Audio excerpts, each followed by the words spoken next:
தர்மபுரி மாவட்டத்தில் உள்ள பென்னாகரம் தொகுதியில் பென்னாகரம் வட்டமும் பாலக்கோடு வட்டத்தின் 21 கிராமங்களும் அமைந்திருக்கின்றன.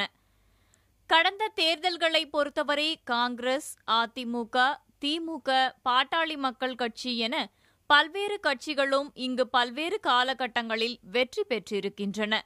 அதிகபட்சமாக திமுக 4 முறையும், அதிமுக, காங்கிரஸ், பாட்டாளி மக்கள் கட்சி ஆகியவை தலா 2 முறையும் வெற்றி பெற்றிருக்கின்றன. 1977 நடந்த தேர்தலில் ஜனதா கட்சியும், 1980 ஆண்டு நடந்த தேர்தலில் காந்தி காமராஜ் தேசிய காங்கிரஸ் கட்சியும் பென்னாகரம் தொகுதியில் வெற்றி பெற்றன.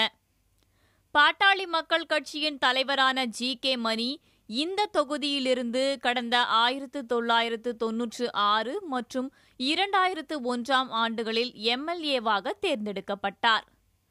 தற்போது இந்திய கம்யூனிஸ்ட் கட்சியின் என். நஞ்சப்பன் இந்த தொகுதியின் எம்எல்ஏவாக இருக்கிறார்.